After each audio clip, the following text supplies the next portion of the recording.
Messenger by Lois Lowry, Chapter 15. They woke early, the sun was rising, and through the window Mattie could see that the gardens were bathed in amber light. Thick around a tall trellis, a vine that had been simply green when he arrived the day before, now profuse with open blue and white morning glories. Beyond the trellis, on tall stalks, tiny aster blossoms, deep pink with golden centers, trembled in the dawn breeze. He felt her presence suddenly, and turned to see Kira standing behind him looking out. "It will be hard for you to leave this," he said. But she smiled and shook her head. "It's time. I always knew the time would come. I told my father that long ago. He says you'll have a garden there. He wanted me to tell you that." She nodded. "Eat quickly, Mattie, and we'll go. I've fed Frolic already." "Do you need help?" Mattie asked, his mouth full of the sweet muffin she had given him, as he watched her arrange a wrapped bundle on her back, crisscrossing the straps that held it around her chest. "What's in it?" "No, I can do it just fine. It's my frame and some needles and thread." "Kira, the journey's hard and long. There won't be time to sit and sew." Then Mattie fell quiet. Of course she needed this. It was the way her gift came. She had put food inside Mattie's pack, as well as his rolled blanket.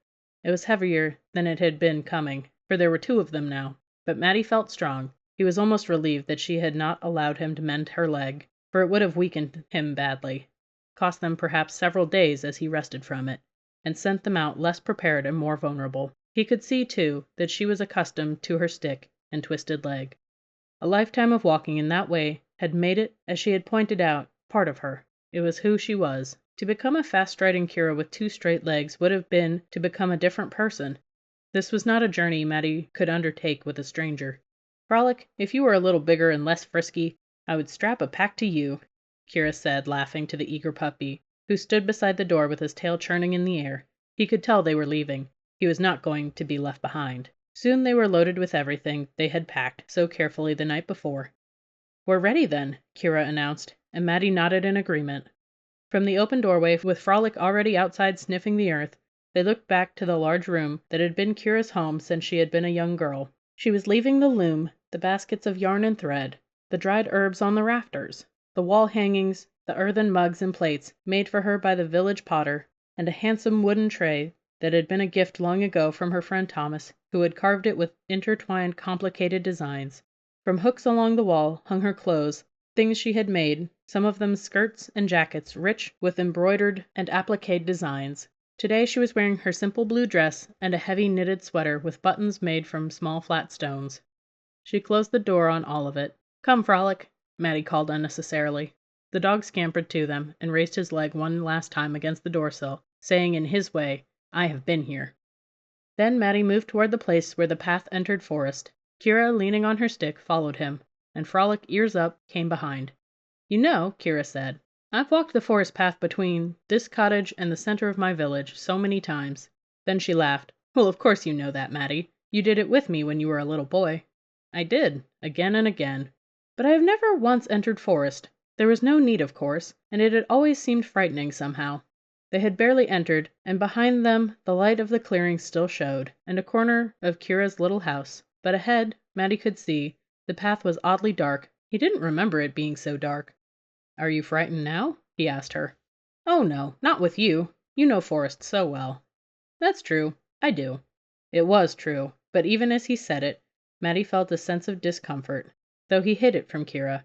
The path ahead did not seem to be as familiar as it had always been. He could tell that it was the same path, the turnings were the same, as he led her around the next one. The clearing behind them was no longer visible, but things that had seemed easy and accustomed no longer did. Now everything felt a little different, slightly darker and decidedly hostile. But he said nothing. He led the way, and Kira, strong despite her handicap, trudged after him. They have entered. Leader turned from the window. He had stood there for a long moment, intent, focused, while beside him the blind man waited. They had been doing this for several days. Leader sat to rest. He breathed hard. He was accustomed to this, the way his body temporarily lost its vigor and needed to restore itself after he had looked beyond. The blind man gave a sigh that was clearly one of relief. "So she came with him." Leader nodded, still not ready to talk. "I worried that she wouldn't. It meant leaving so much behind. But Mattie convinced her. Good for him." Leader stretched and sipped from a glass of water on his desk. Then he was able to speak. She didn't need convincing. She could tell that it was time. She has that gift." The blind man went to the window and stood there listening. Heavy dragging sounds and thuds were accompanied by shouts. "Over here! Put it down there! Watch out!" They could hear Mentor's voice, loud above the others. "Stack them right there," he directed. 5 to a stack. You idiot, stop that! If you aren't going to help, go someplace else." Leader winced.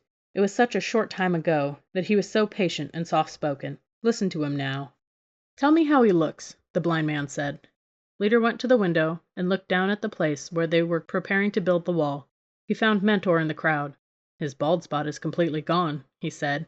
"He's taller, or at least stands straighter. He's lost weight, and his chin is firmer than it was." "A strange trade for him to have made," the blind man commented. Leader shrugged. "For a woman," he pointed out, "people do strange things." "I suppose it's too soon for you to look beyond again." The blind man was still at the window. His posture was uneasy.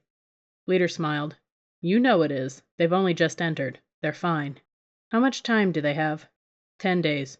The wall can't go up for 10 days according to the edict. It's enough time. Maddie's like a son to me. It's as if both my children are out there." "I know." Leader put a reassuring arm across the blind man's shoulders. "Come back here tomorrow morning and we'll look again. I'll go work in my garden. I'm preparing flower beds for Kira." "Good idea. It'll take your mind from the worry." But when Seer had gone, Leader stood at the window for a while, listening to the wall builders at their preparations. He was very worried himself. He had not told the blind man, but while he had watched Maddie, Kira, and the puppy enter Forest, he had been able to see, too, that Forest was shifting, moving, thickening, and preparing to destroy them.